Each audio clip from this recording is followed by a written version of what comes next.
Bonjour à tous.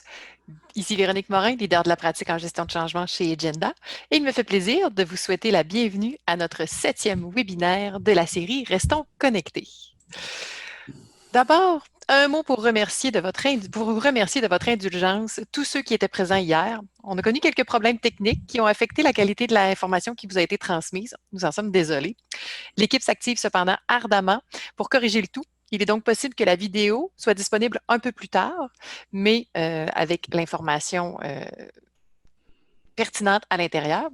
Dans l'attente, vous pouvez voir ou revoir nos 4 premiers rendez-vous qui sont maintenant disponibles sur restonsconnectés.com. Hier, on s'est intéressé à l'apprentissage, comment il est présent dans toutes les sphères de notre vie et combien il est essentiel en ce moment de s'ouvrir à toutes sortes de formes d'apprentissage. Mais aujourd'hui, on va aller un peu plus loin. On va explorer les différents modes de formation à distance pour vous aider à vous y retrouver, car comme on l'a vu dans les sondages, l'apprentissage à distance est de plus en plus présent. Mais si on comprenait un peu mieux de quoi il s'agit, peut-être que ça nous aiderait à mieux choisir et pourquoi pas l'intégrer plus souvent dans notre routine. Un mot rapide sur la formule. On débute toujours avec notre présentation de 20 minutes. On va passer aux questions et réponses. Donc, vous utilisez l'espace Q&R au bas de votre écran ou Q&A si vous êtes en anglais. Je vous rappelle que tous les micros et les caméras sont désactivés pour une meilleure expérience utilisateur. Et je vous invite aussi à fermer un maximum d'applications sur votre poste de travail pour une performance optimale de l'outil. Bien évidemment, si on n'arrive pas à répondre en direct à vos questions, sachez qu'on va tenter de le faire à travers nos publications. Donc, merci de nous suivre.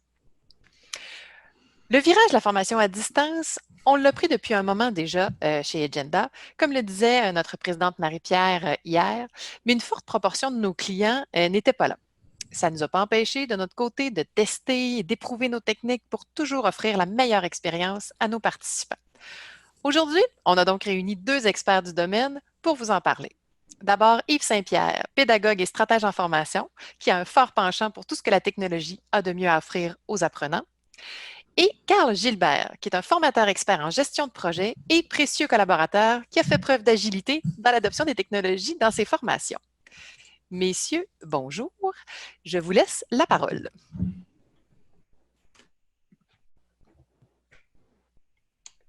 Bonjour tout le monde. Salut Yves. Je te laisse commencer. Oui, ça me fait énormément plaisir d'être avec vous aujourd'hui pour m'entretenir avec vous.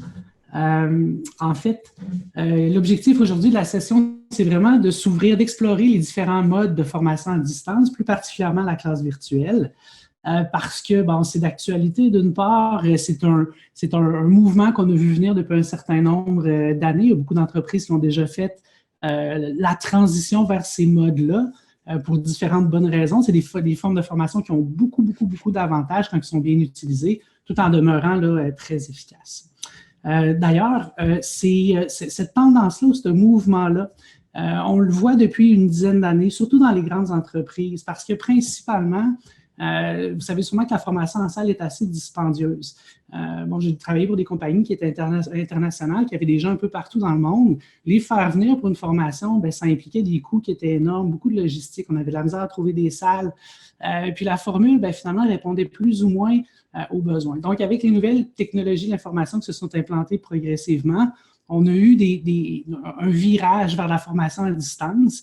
Puis, c'est pas nouveau, là. Donc, ça fait quand même un certain nombre d'années que les grandes entreprises sont là ou explorent. Donc, on a des best practices, on a des principes, on a des fils conducteurs ou des principes directeurs qui nous permettent d'avoir un excellent niveau d'efficacité, d'atteindre les mêmes résultats en termes pédagogiques ou en termes d'apprentissage en utilisant ces technologies-là. Donc, ça, c'est les chiffres pour 2018. On voit que les grandes entreprises sont un petit peu plus avancées dans le virage, mais progressivement, les moyennes et les petites entreprises allaient vers là aussi parce qu'il y a beaucoup d'avantages. Donc, si on regarde en termes de moyens d'apprentissage ou qu'est-ce qui est disponible ou qu'est-ce qu'on peut faire, évidemment, il y a la webconférence qui est probablement, c'est le format qu'on a aujourd'hui. C'est un format qui est unidirectionnel. Donc, c'est un présentateur avec sa présentation qui présente son contenu. Puis à la fin, on a une période de questions. Donc, ce n'est pas très interactif comme méthode de formation. Par contre, ça peut très bien fonctionner. Là. Si on a de l'intérêt pour la chose, une bonne webconférence bien montée, c'est très intéressant. On peut penser, entre autres, aux conférences TED qui sont un peu sur ce format-là. C'est très intéressant, très pédagogique, puis on peut effectivement apprendre. Le e-learning, c'est ce qu'on appelle souvent les capsules. C'est des formations qui sont autoportantes, souvent avec de l'interaction, des animations, des questions à choix multiples ou différentes sortes de questionnements à l'intérieur même de la capsule pour amener une certaine interaction. Les capsules ou le e-learning, c'est un type de formation qu'on va appeler asynchrone. Donc, on n'est pas en synchronisme, on n'est pas obligé de le faire tous en même temps. C'est un très beau format pour tout ce qui est contenu un peu plus déclaratif, je vous dirais. Donc, moi, je vais souvent les utiliser dans mes stratégies en amorce, avant la formation en classe virtuelle ou avant des exercices plus pratiques pour passer ma théorie puis m'assurer que la formation pratique est vraiment, vraiment pratique, qu'on rentre dans l'action en tant que telle. Ce n'est pas accessible à tout le monde, ces modes de formation-là, par contre, le e-learning, parce que ça prend quand même une certaine expertise technique. Donc, on a des concepteurs pédagogiques qui sont formés pour faire ça, un certain nombre d'outils. Donc, ce n'est pas nécessairement ce qu'il y a de plus accessible. Par contre, il y a des firmes qui sont spécialisées qui peuvent vous accompagner là-dedans et c'est très efficace en termes de coût-bénéfice parce qu'on les utilise longtemps, les capsules. Donc, une fois qu'on a investi, ça devient autoportant et on peut les laisser aller. Classe virtuelle, on a vraiment de l'interaction. Donc, c'est vraiment une formation en salle qu'on transpose en classe virtuelle ou à peu près. Donc, il y a certaines différences, surtout au niveau du feedback, au niveau du flow, au niveau du design, on y reviendra un peu plus tard, mais c'est vraiment bidirectionnel. Donc, il y a beaucoup plus d'interaction qu'une webconférence pour que ce soit efficace en termes de pédagogie. Les communautés de pratique, c'est souvent ce qu'on va mettre en place suite à la formation. Donc, c'est du soutien à distance qui va se faire. En fait, c'est un endroit où est-ce que les gens vont pouvoir partager leurs propres connaissances, leur propre expérience, vont pouvoir partager des articles. Donc, on essaye de garder la formation vivante dans le temps pour que les gens puissent se poser des questions, se positionner, se répondre, puis bâtir la connaissance, dans le fond, en communauté entre eux autres. Il y a des modes de formation un petit peu plus flyés, là, la réalité augmentée, la réalité virtuelle, mais on ne rentrera pas là-dedans pour aujourd'hui. Donc, petit sondage, je vais laisser ma collègue Véronique prendre le relais. Merci Yves pour cette présentation exhaustive. Alors effectivement, on a une petite question à vous poser. Quels sont les moyens d'apprentissage que vous avez déjà essayés? Maintenant qu'on vous en a fait une brève description de chacun, on aimerait savoir qu'est-ce que vous utilisez. Et vous pouvez répondre à plus d'un élément, donc on ne vous a pas limité. Si vous le voulez, vous pouvez aller compléter les autres dans le Q&A en nous précisant de quel autre type de formation. Yves, dans ce que tu disais, tu parlais de communauté de pratique et ça me faisait penser un peu à ce que Pierre nous a dit dans la présentation là, hier, disant qu'une partie de l'apprentissage aussi, c'est de le partager. Donc, la communauté de pratique devient intéressante pour ça. Absolument. C'est un bon moyen d'engager les participants, donc de s'assurer qu'au moins, ils ont une plateforme pour pouvoir contribuer. Parce que quand on forme des adultes, c'est un peu différent de quand on forme des enfants, évidemment. Les adultes aiment ça être pris en considération. Ils aiment ça pouvoir partager leur expérience, partager leurs bons coups, se faire dire « good job », mais pas juste ça, pas juste dans un but d'encouragement, mais parce que c'est le fun de sentir qu'on apprend et de partager ça avec les gens autour. Donc, c'est une excellente façon de susciter l'engagement puis de le garder actif suite aux événements de formation qui sont un petit peu plus ponctuels.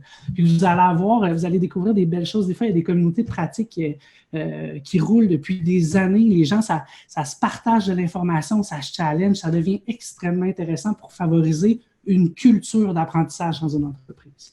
Excellent. Alors, ça conclut bien. Je vais afficher les résultats du sondage et je vous les partage à l'instant. Quand même, 90% formation en classe. Alors, je pense que c'est la preuve que c'est encore un moyen très utilisé, mais je trouve que les proportions sont assez élevées. Qu'est-ce que tu en penses, Yves? Oui, effectivement. En fait, c'est une excellente nouvelle. On voit qu'il y a quand même beaucoup de formations en salle. C'est normal. C'est souvent la base qu'on va utiliser, ou en fait, c'est souvent le mode de formation qu'on va utiliser spontanément parce qu'on est plus familier avec ça. Par contre, on voit qu'il y a quand même pas mal de monde qui utilise la classe virtuelle, le e-learning aussi. Très peu pour les parcours mixtes. Ça, c'est intéressant aussi. Personnellement, c'est une approche que je préconise beaucoup. Donc, une capsule, c'est intéressant. Une classe virtuelle, c'est intéressant. Et quand on est capable de leverager, d'utiliser les deux dans leur bonne proportion, on se ramasse avec des parcours qui sont très, très, très, très, très intéressants en termes de coût-bénéfice parce qu'on maximise vraiment le temps de formation en synchrone. Donc, je vous encourage à essayer de regarder comment vous pouvez prendre votre cours ou votre contenu comme il est là, mais juste le blender, de le séparer de façon à ce que vous ayez un parcours qui va aller chercher différents modes d'apprenant aussi. Donc, c'est très intéressant là, de voir que la plupart d'entre vous êtes rendus à explorer ce type de formation. Donc, rapidement, juste faire un petit point. Les modes de formation à distance, comme je vous disais tantôt, ça fait quand même un certain nombre d'années qu'on essaie d'avancer là-dessus. Il y a une pléthore d'outils qui existent aujourd'hui. Donc, on n'est plus là, v'là 10 ans, avec les trucs qui marchaient à peine. Ça prenait le téléphone. Il fallait que tu sois sur 4 applications en même temps. Tu avais une balle à passer. C'était assez bordélique. On est rendu vraiment avec des beaux outils simples qui sont, en passant de ces temps-ci, vu la crise, presque tous gratuits. Donc, WebEx est gratuit, Zoom est gratuit. C'est vraiment une très belle opportunité de faire des explorations au niveau des outils, d'aller les voir, puis voir ceux qui conviennent le mieux à votre besoin comme formateur, mais aussi aux besoins de votre organisation. Donc, très, très, très beaux outils qu'on a ici listés. Merci. Donc, si on passe aux avantages, dans le fond, de la formation à distance, bien, comme je vous mentionnais là, depuis les années, on a Merci. On a eu le temps d'explorer pas mal ces méthodes-là. On sait maintenant qu'est-ce qui ne marche pas. Puis, en passant, ce qui est fondamental de comprendre, c'est que l'efficacité d'une bonne formation en classe virtuelle, ça a été démontré de nombreuses fois, c'est la même qu'une formation en salle dans la mesure où elle est bien montée. Quand on dit bien montée, bien, qu'est-ce que ça veut dire? Puis, c'est quoi les avantages? Bien, c'est que on a une optimisation de temps. Une formation en classe virtuelle, il y a peu de chit-chat, il n'y a pas beaucoup de blabla. Les gens sont concentrés, ils sont là. Ils vous donnent votre bande passante au complet. Il n'y a pas de distraction autour. Les gens peuvent organiser leur environnement comme ils veulent. On peut adapter, en fait, on doit adapter le rythme aussi de notre classe virtuelle pour que ce soit plus pacé dans le temps, pour garder l'attention des gens. Mais c'est une façon très active d'apprendre, dans le fond. Donc, c'est très efficace parce que pour que ce soit bien réussi, il faut que ce soit engageant, puis l'engagement, c'est gage de réussite en formation. Donc, c'est vraiment un format qui est très approprié. L'environnement peut être personnalisé. Des fois, on a des contraintes logistiques qui sont un peu tannantes. Les tables sont trop hautes, on est mal assis pendant 7 heures de temps. Là, les gens sont chez eux, ils peuvent se faire un petit café, ils peuvent régler la température comme ils veulent, ils peuvent s'organiser pour être confortables. Donc, on n'a pas ces distractions-là, ou en tout cas, on les a moins. Donc, ça, c'est aussi un bon avantage de la formation à distance. Évidemment, on réduit les frais de déplacement, c'est beaucoup plus facile au niveau de la logistique. Les gens peuvent être partout dans le monde. Tu peux donner une formation à 150 personnes si tu veux, il n'y a aucun problème. Il y a beaucoup moins de limites logistiques. Donc, ça facilite beaucoup la vie là, pour organiser les formations. On peut avoir un plus grand nombre de participants, vous mentionnez. Puis, un autre avantage qui est quand même intéressant aussi, c'est qu'on peut enregistrer les sessions. Donc, si pour différentes raisons, on est participant, puis tout d'un coup, les enfants, je ne sais pas, ils ont besoin d'aide pour leur YouTube ou peu importe ce qui peut arriver, bien, c'est possible, après ça, d'aller voir l'enregistrement pour reprendre ce qu'on a raté. Ou s'il y a un petit bout qu'on n'a pas trop compris comme participant, bien, on peut y revenir, puis après ça, aller chercher ce qui nous a manqué. Donc, c'est très intéressant, là, juste au niveau de la gestion des interruptions, on va appeler ça comme ça, la possibilité d'enregistrer, c'est aussi un avantage marqué là, au niveau de la classe virtuelle. Maintenant, qu'est-ce qui fait que ça fonctionne? Bien, je vous dirais que les principes pédagogiques d'une bonne classe virtuelle, c'est les mêmes principes pédagogiques d'une bonne formation en classe. Donc, on veut que ce soit engageant. On veut que les gens se sentent engagés, s'engagent et participent. Donc, ce que les gens vont mettre comme participation dans la formation, c'est ce qu'ils vont recevoir aussi. Donc, la collaboration est aussi importante et c'est possible de collaborer en formation en classe virtuelle. Il y a moyen de faire des breakout sessions, de faire des petits apartés pour que juste 2 personnes travaillent ensemble en collaboration sur un exercice. Après ça, on revient en grand groupe. Ça se fait, c'est même relativement facile à faire. L'outil souvent le permet. En fait, les outils le permettent en général. Donc, il y a moyen d'avoir une bonne collaboration, d'avoir beaucoup d'interactivité entre les participants, puis avec le formateur aussi. Avoir un bon support à la performance, c'est important. On parlait des communautés de pratique tantôt, donc c'est une clé du succès certainement. Il faut par contre adapter un peu son design, c'est-à-dire que la principale difficulté d'une formation en classe virtuelle, c'est au niveau du feedback. Comme présentement, je suis dans ma cuisine, je ne vous vois pas. Je ne sais pas si vous suivez, si vous êtes intéressé, si je n'ai pas ce cue-là.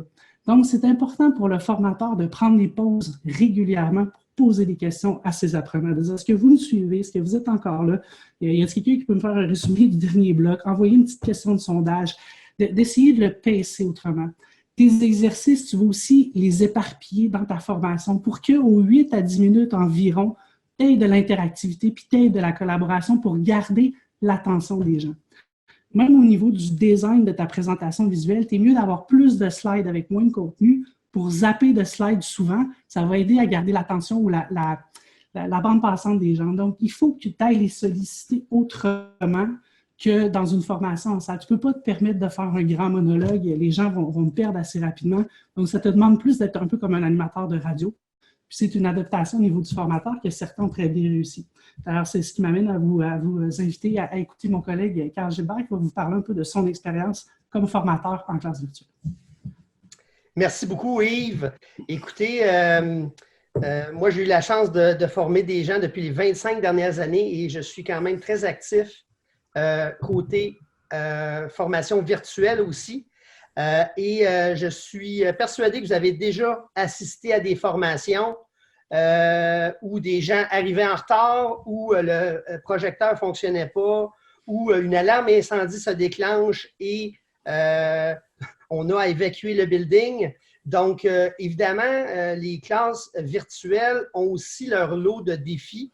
Et dans le fond, j'aimerais un petit peu adresser les éléments clés qui vont faire en sorte qu'on va avoir du succès dans les classes virtuelles où les gens sont soit de chez eux ou évidemment au travail. On peut suivre évidemment des classes virtuelles au travail. Donc, comme Yves l'a mentionné, pour le côté formateur, c'est important de revoir un petit peu. Est-ce que vous m'entendez bien? Oui. Super, je voulais juste être sûr que vous m'entendiez bien. Parce que je ne vois pas beaucoup de feedback. Oui, il faut revoir un petit peu nos slide decks, la façon comment on présente pour engager plus nos participants. Inutile de vous mentionner l'environnement propice à la concentration. Vous savez, les sonneries, les notifications, les trucs qui… Oups, excusez-moi, désolé. Oh! Bon, je pense que vous avez compris le principe. Donc, toutes sortes de notifications visuelles ou même sonores, bien évidemment. C'est très dérangeant. L'importance de la logistique, vous savez, les formations, les classes virtuelles, ça se fait toujours via l'Internet. Donc, l'importance d'avoir une bonne connexion Internet, idéalement câblée, plus que sur Wi-Fi. Évidemment, les gens, il y en a qui sont habitués aux plateformes, aux outils numériques qu'on utilise, mais prendre le temps de bien expliquer comment fonctionne, comment basculer entre les affichages, entre le partage d'écran, entre la vidéo pour voir le vidéo du formateur plein écran. Évidemment, quand on a des petits groupes, moi j'adore ça, à 3, 4, 5 personnes, activer les webcams pour qu'on voit au moins le non-verbal des gens, voir leur engagement, ça nous donne des cues. C'est sûr que quand on a des formations avec plus de 8 à 10 personnes, ça prend trop de bandes passantes, les webcams, mais on a tout le temps des belles options pour des petits groupes. Donc, moi, des fois, je fais du virtuel mix. Donc, j'ai des gens dans ma salle et j'ai des gens dans une autre salle où je les vois, où je suis capable d'interagir comme un petit peu des formations en salle traditionnelle. Donc, ce sont les éléments clés de succès. Puis, imaginez-vous que ce n'est pas tant différent. C'est juste que quand on est en classe virtuelle, des fois, on voit les gens, des fois, on ne les voit pas. Puis, il y a des éléments de distraction qu'il faut essayer de gérer efficacement. Du côté participant, c'est un petit peu la même chose. Il y a évidemment l'environnement propice et Véronique l'a très bien dit au début. Si on peut fermer les applications pour s'assurer d'avoir le maximum de performance de son ordinateur, les notifications, ces choses-là, se connecter un petit peu d'avance, question de vérifier la caméra, la logistique. On a souvent l'option d'allumer la webcam, il y a aussi le son, le micro qu'on peut utiliser. S'équiper et se préparer à prendre des notes, ça favorise évidemment beaucoup la rétention d'informations et surtout réagir. Il y a des options pour lever la main, évidemment la petite fenêtre Q&A qu'on peut utiliser. Des fois, il y a un chat room. On peut utiliser pour favoriser des exercices de collaboration entre les participants. On peut même former ce qu'on appelle des groupes de travail pour être capable de pratiquer. Donc, c'est tous des éléments clés de succès qui vont nous amener à avoir des classes virtuelles qui ont presque les mêmes niveaux, des fois des niveaux supérieurs de satisfaction quand on utilise bien les outils et plateformes en place.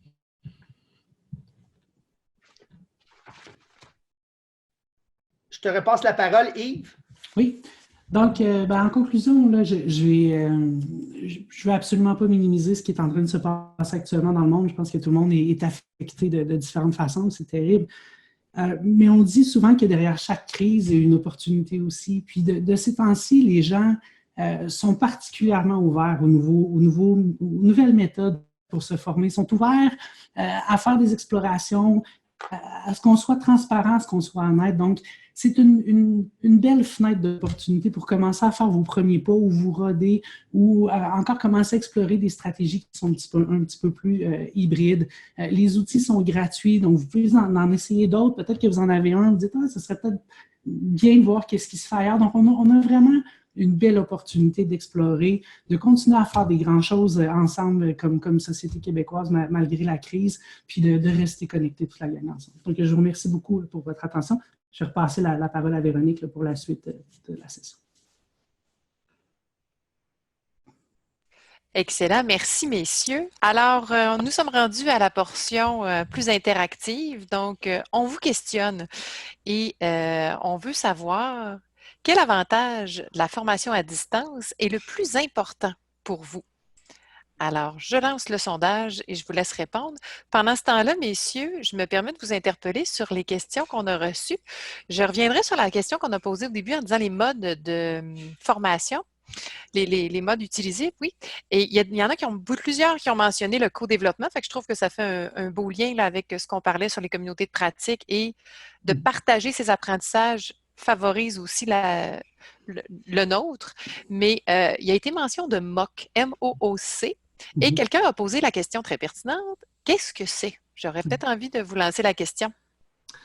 Je peux me permettre de donner une réponse. En fait, un MOOC, c'est vraiment une communauté, ça ressemble à une communauté de pratique beaucoup, effectivement. C'est vraiment un cours qui est ouvert. Donc, les universités ont utilisé beaucoup ce mode d'apprentissage-là dans les dernières années, où est-ce qu'on ouvre un cours à l'intérieur duquel le professeur va déposer un certain nombre de contenus sur lesquels les gens vont être amenés à répondre, mais aussi à partager eux-mêmes ce qu'ils vont découvrir. Donc, c'est une façon open, dans le fond, et massive d'ouvrir un cours universitaire qui va permettre la contribution.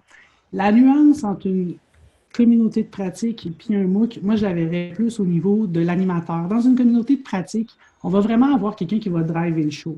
Dans un cas d'un MOOC, c'est vraiment ouvert. Donc, oui, le professeur est là, il y a un certain nombre d'activités qui sont structurées, mais on n'incite pas à la collaboration, on la permet. Dans une communauté de pratique, il y a différents incitatifs qui vont nous permettre ou en fait qui vont nous encourager à contribuer. Donc, c'est un peu différent. Maintenant, est-ce que ça fonctionne? Oui, ça fonctionne très bien. Les questions qu'on a eues, c'est plus par rapport à la certification. Comment qu'on certifie que quelqu'un a bien réussi son cours ou pas? Comment qu'on le structure? Parce que comme c'est ouvert, on laissait ça aller, à la fin, ton diplôme que tu as obtenu en contribuant à un MOOC, est-ce que c'est la même affaire que si tu étais allé à tes cours? C'est là-dessus qu'il y avait de la difficulté. Puis au niveau aussi de la monétisation. Donc, souvent, les universités, ce qu'ils faisaient, c'est tu ne payes pas ton cours jusqu'à temps que tu aies ta diplomation. Donc, on avait un certain nombre de problématiques comme ça. Mais c'est super intéressant. Merci beaucoup, Yves. Et pour le bénéfice de tous, MOOC veut dire Massive Online Open Course. Donc, quelques-uns, merci, nous l'ont mentionné dans le question-réponse. Malheureusement, je n'ai pas la traduction française de cet acronyme, mais c'est ce qui est utilisé, je pense, massivement. Alors, on revient à notre sondage. Je vous partage les résultats à l'instant. Donc, clairement, le temps ressort comme grand gagnant de l'avantage de la formation à distance. J'aimerais vous entendre là-dessus, messieurs, mais je remarque que on a quand même regroupement de personnes à des endroits différents. En quoi ça peut changer le déroulement d'une session de formation? Carl, je vais te laisser répondre. là-dessus? Bien sûr, ben, écoutez, avec la globalisation, on n'est plus à uniquement des formations évidemment, il y a les cours publics, il y a aussi les cours privés, les cours intra-entreprises.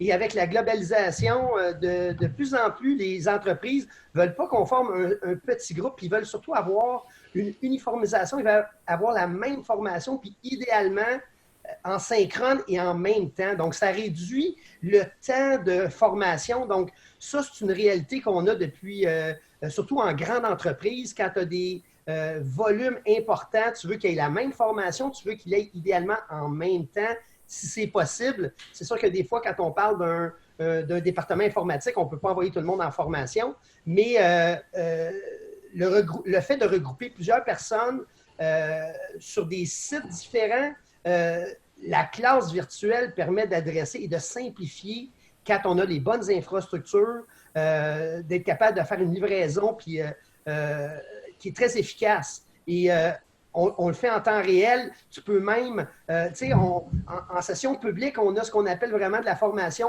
individuelle. Chacun repart avec quelque chose, mais le reste de l'équipe n'a pas été formé. Donc, tout cet aspect-là, engagement, collaboration surtout, ça devient, surtout dans la moyenne et la grande entreprise, un enjeu important pour les formations. Puis les classes virtuelles se prêtent totalement à ça pour ces objectifs-là. Yves, quelque chose à ajouter? Oui, merci, Carl. J'allais dire la même chose. Bon, c'est complet. C'est effectivement des avantages qu'on a, c'est que si on a 1000 personnes à former, on peut s'organiser pour qu'ils soient dans des petits groupes, dans plein de bâtiments différents. On part à la formation. Donc, ça nous permet de rejoindre plusieurs personnes. Moi, il y a un aspect que je trouve intéressant aussi, c'est le multiculturalisme. Donc, c'est intéressant, c'est qu'avec une formation en classe virtuelle, tu n'as plus de frontières. Donc, ça te permet d'aller chercher des perspectives différentes qui peuvent même être internationales. Donc, tu peux avoir des gens qui sont au Maroc qui vont suivre ta formation, puis d'échanger avec ces gens-là ou d'apprendre à les connaître, bien, ça aide à faire en sorte qu'on se sent vraiment comme faisant partie d'un monde puis d'une planète. Puis ça, bien, s'il y a des avantages à bien des niveaux, c'est certain. Excellent. Alors, comme on voit, hein, les avantages se multiplient. Au début, on le voyait davantage dans l'optimisation du temps, mais plus on y participe et plus on en trouve d'autres. Merci, messieurs, pour ces précisions. On va y aller avec notre dernière question de sondage qu'on voulait vous poser. Alors, parmi les éléments ci-dessous, quel est le plus important pour vous dans une expérience d'apprentissage? Alors là, on vous oblige à faire un choix parce qu'on veut savoir qu'est-ce qui est le plus important. Puis après, on pourra y revenir avec nos panélistes. En précision, merci, c'est fantastique l'intelligence collective. Alors, on me précise que MOOC, la traduction, c'est CLOM, donc cours en ligne ouvert et massif. Je ne le savais pas, alors moi-même, je l'apprends, alors j'espère que j'en aurai fait profiter plusieurs autres. Petite question rapide pour vous, messieurs. On a parlé de comment on transforme, il y a quelqu'un qui pose la question, comment on transforme une classe de partir d'un cours en présentiel, un cours en classe, et de l'amener en cours virtuel. Je trouvais ça très intéressant. Je suis certaine que les gens vont apprendre.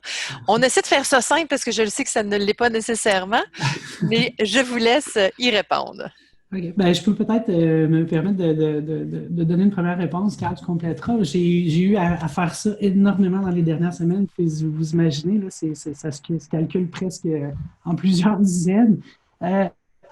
En fait, le matériel que vous utilisez en salle, il peut être utilisé en classe virtuelle à 90%. C'est pas une question d'aller chercher plus de matériel, c'est de le pacer différemment, d'être certain d'avoir une histoire qui se raconte bien, d'avoir un fil conducteur, mais surtout de séquencer. C'est la granulosité de la formation qui est différente. Donc, il faut la séquencer en plus petits chunks, en plus petites portions. On parle souvent de micro-learning, de petites bouchées. Bien, c'est ce qu'il faut faire à l'intérieur de notre classe virtuelle. Au niveau visuel, il y a des trucs, on décharge les slides, on en met plus, donc on met notre contenu sur plusieurs slides pour flipper plus souvent. On y va avec des images qui punchent plus qu'avec des textes. Donc, c'est de l'adaptation plus que de la création. Donc, à partir de ce que vous avez, si c'est bien monté, On est capable de faire ça relativement rapidement. Puis on s'ajuste, hein? On teste, puis on s'ajuste. On l'essaie une première fois avec un petit groupe, on se rend compte que, oups, ça, cette partie-là, c'était plus difficile. Bien, la fois d'après, on s'améliore. Puis c'est comme ça qu'on développe nous-mêmes notre culture d'apprenant comme formateur en faisant comme concepteur en faisant des classes virtuelles. Carl, tu as eu à faire ça probablement toi aussi. Qu'est-ce que tu aurais à ajouter? Bien, en fait, c'est très bien, Yves.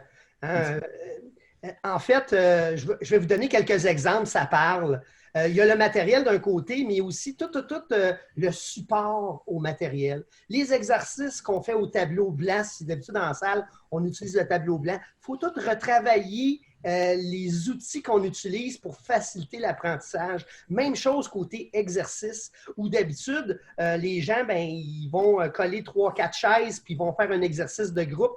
Les exercices, l'interaction, la collaboration, on l'a dit, c'est très important, mais il faut revoir la façon dont on gère ces exercices-là parce que les gens ne sont pas assis un à côté de l'autre. Il faut créer des groupes de travail, comme je l'ai dit, mais il faut aussi moduler toute la documentation qu'on remet aux participants pour que ce soit efficace. Donc, je vais reciter Yves parce que ça résume. Ce n'est pas de créer, c'est d'adapter la réalité des formations en salle à celle des classes virtuelles.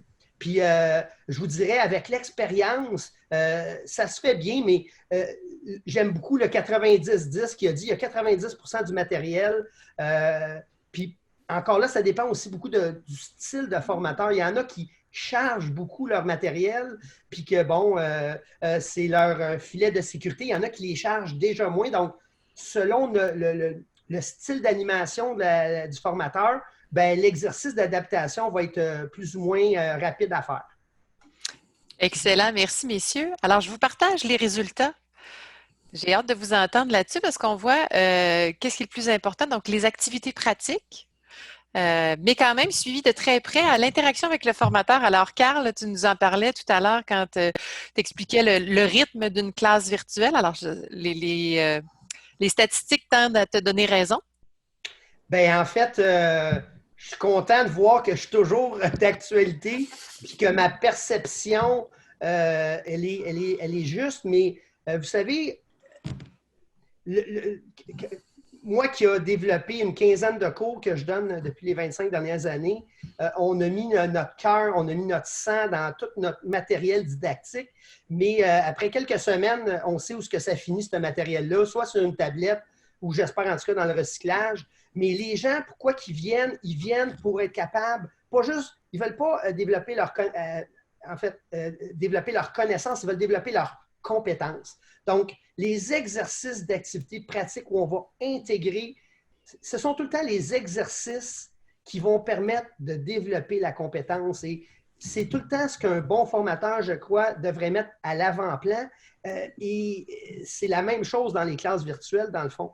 Donc, toutes les activités, les exercices, donc faire, comme Yves le mentionnait, on fait des petites sessions plus courtes, des 20-25 minutes maximum, puis pouf, après ça, on fait un petit exercice de groupe, de jeu de rôle. Ça peut être aussi des exercices individuels, mais qu'est-ce que les gens retirent d'une formation? Ce n'est pas nécessairement la théorie, c'est comment je suis capable de l'appliquer dans mon quotidien dès demain ou après la formation. Donc, le premier point, les activités pratiques, je vous dirais que ça ne change pas selon le mode de formation. Et évidemment, quand on parle de classe virtuelle, quand on parle de formation en salle, c'est différent du e-learning où souvent les capsules sont enregistrées. Donc, pourquoi les gens vont vers ces modes-là, puis c'est les modes privilégiés? Parce qu'ils veulent qu'on réponde à leurs questions. Ils veulent qu'on soit là, puis qu'on ne réponde pas qu'à des questions génériques, mais à celles qui sont précises, qui reflètent la réalité des participants. Donc, c'est très... en tout cas, moi, c'est ma lecture du marché. Puis, les classes virtuelles, quand c'est bien géré, on est capable d'aller chercher ces éléments-là, surtout les deux premiers. Et tu as quelque chose à rajouter? Non, ben, je suis effectivement aussi content de voir que les gens considèrent ces choses-là comme importantes. C'est effectivement... je pense, la nuance. Puis c'est les principes pédagogiques demeurent les mêmes, peu importe qu'on soit en e-learning, en classe virtuelle ou en formation en salle. Donc, c'est les appliquer avec les outils, avec les moyens qu'on a. La nuance avec une classe virtuelle, c'est vraiment le pacing qui doit être différent. Mais à partir de ce moment-là, si on a suffisamment d'activités, si on a suffisamment d'interaction avec le formateur, on est capable d'avoir des résultats qui sont même supérieurs à la formation en salle. Fait que c'est très encourageant de voir que les gens sont déjà sensibilisés à ces principes-là d'avoir une classe virtuelle. Puis je suis certain que vous allez avoir beaucoup de succès là, dans vos expérimentations ou dans votre poursuite de vos activités en formation à distance.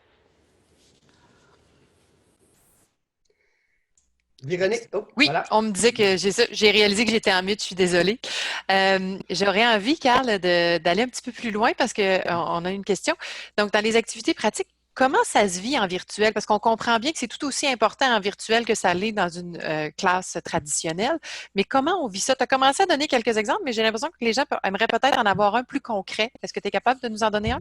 Bien, tout à fait. Regardez, par exemple, j'ai donné il y a quelques semaines un cours de gestion de projet agile où je présentais les meilleures pratiques agiles. Puis, dans le fond, avec les outils numériques, les plateformes, on a la possibilité de faire ce qu'on appelle des groupes de travail. Donc, il est possible, selon la taille du groupe, soit tu peux le faire manuellement, soit tu peux le faire, la plateforme le fait automatiquement. Elle va diviser toute la classe virtuelle en groupes de travail qui vont partager des espaces privés. Donc, il y a juste eux, puis là, ils vont pouvoir afficher leur webcam, ils vont pouvoir afficher, activer leur micro s'ils veulent pas. Et ils peuvent chatter aussi, donc selon le mode. Donc, il y a... on est rendu à des années-lumière. Je regarde ce qu'on avait comme outil il y a 10 ans versus ce qu'on a aujourd'hui. Aujourd'hui, on est capable vraiment de faire des classes virtuelles professionnelles qui sont très, très, très similaires à celles qu'on a en salle, mais dans le confort de son chez-soi ou de son bureau. C'est juste un exemple que je donne des groupes de travail, mais il y a plusieurs autres formules. On peut le faire aussi tout le monde ensemble avec le Q&A et le partager. Donc, les gens reçoivent tout le matériel en format numérique, donc digital, PDF et autres, et ils ont toute une série d'exercices. Et évidemment, c'est le formateur, comme en classe en salle, va diriger l'exercice, va donner les objectifs, puis après ça, les gens s'en vont dans leur groupe de travail. Le formateur peut s'ajouter, s'improviser, rentrer dans le groupe de travail, aller juste écouter ce qui se dit, prendre la parole, et quand il décide que c'est terminé, il ferme les groupes, et automatiquement, tout le monde revient en salle virtuelle. Donc, c'est juste un petit exemple des options que les classes virtuelles nous offrent. Super. Bien, merci, Carl. J'aurais envie, il nous reste un peu de temps, d'y aller avec une question qui a eu plusieurs petits pouces en l'air dans le question-réponse, parce que je trouve que ça va faire une belle conclusion à votre intervention, messieurs. Comment peut-on soutenir l'engagement et développer les relations interpersonnelles quand on a des formations de longue durée? Qui se lance le premier? Ben, c'est une excellente question qui est très, très, très pertinente. Évidemment, quand on a une formation de longue durée, soutenir l'engagement, ou la collaboration, ou en fait, même la participation, ça peut devenir un peu plus... ça peut devenir un peu plus complexe. Il faut avoir un peu plus d'imagination. Donc, il faut varier les activités. On y va avec du tableau blanc. On va essayer de faire du mix and match le plus possible pour garder ça intéressant. Donc, puis il faut aussi s'adapter. Même si on ne voit pas les gens, il faut quand même, dans notre pacing, considérer que les gens, après le dîner, vont être plus fatigués. Donc, une activité un peu plus ludique, ça va bien fonctionner. Il faut essayer de trouver des trucs un peu comme ça, je vous dirais pratiquement marketing, pour être capable d'aller susciter l'attention tout le temps sur des programmes qui sont un peu plus longs. Puis maintenant, une des bonnes façons, moi, dans les programmes que j'ai vus qui ont bien fonctionné, c'est, oui, on a du synchrone, mais on a aussi l'asynchrone que les gens peuvent faire au travers. Donc, des fois, une demi-journée, on va dire, là, vous faites vos e-learning, vous faites vos trucs, vous faites vos questions de votre bar, puis après ça, on se rejoint en grand groupe. Donc, c'est vraiment de varier le rythme puis le type d'activité pour s'assurer qu'on a un flow qui est assez en continu puis qu'on a des spikes d'attention qui sont appropriés selon le moment de la journée ou selon le moment de la semaine aussi. Je pourrais me permettre de rajouter, varier les stimuli, c'est très, très, très important. Il faut essayer de capter l'attention de différentes façons. Mais un exemple versus cours en salle versus classe virtuelle, typiquement dans une formation de 7 heures chez AFI ou au PMI où je donne des cours, on va avoir une pause le matin de 10-15 minutes, une pause l'après-midi. En classe virtuelle, on ne peut pas faire ça. Ça décide une trop grande span d'attention. Donc, le rythme que je fais, c'est habituellement 1 heure de collaboration, d'échange, d'exercice. Je prends 5 minutes de pause, une autre heure, un autre 5 minutes. Donc, comme Yves le disait, c'est une question de pacing puis d'adapter. Il faut gérer l'attention. L'attention, il faut tout le temps la gérer autant en salle, mais elle se gère différemment parce que souvent, on ne les voit pas, les participants. Absolument. Très bien. Alors, merci, messieurs, pour ces précisions et ces informations. Je pense que ça a été très instructif. On a bien vu aujourd'hui comment la formation à distance nous permet de vivre de nouvelles expériences d'apprentissage. Alors, j'ai envie de vous dire que quel que soit le moyen que vous utilisez, les possibilités sont plus grandes que jamais pour varier nos façons d'apprendre. Alors, je vous invite à le faire régulièrement et à tenter de l'intégrer un peu plus dans votre routine ou de réaliser que vous le faites peut-être plus que vous le pensez déjà. Alors, c'est déjà notre dernier rendez-vous demain de cette première série Restons connectés, qui est née de notre désir d'apporter un peu de réconfort en ces temps de grands bouleversements. Sentez-vous comme moi une petite pointe de nostalgie déjà? Soyez rassurés, on travaille sur une suite pour la semaine prochaine. Restez à l'affût, je ne vous en dis pas plus. Je vous rappelle que nous sommes à rassembler l'ensemble des messages clés et des différentes sources qui ont été citées là, tout au long des présentations pour vous les partager. On va rendre ça disponible sur notre site. Dans l'attente, je vous rappelle que les 4 premiers webinaires sont disponibles sur le site restonsconnectés.com. Pourquoi pas les partager avec votre collègue, votre gestionnaire, votre préféré ou encore aller les réécouter. Pour demain, on regarde vers l'avant et on explore comment tout ce qu'on vit en ce moment, les décisions que l'on prend, les apprentissages que l'on fait vont être durables dans le temps. Qu'est-ce qui va rester dans 6 mois, dans 1 an, dans 2 ans? On va en discuter avec Nathalie Gosselin, qui est vice-présidente de stratégie et opération chez Agenda AFI, une gestionnaire aguerrie qui s'est développée une solide expertise en gestion de crise au fil des ans. Et vous en conviendrez, on ne peut plus utile ces temps-ci. Alors, j'espère vous y voir. C'est un rendez-vous. Merci et à demain.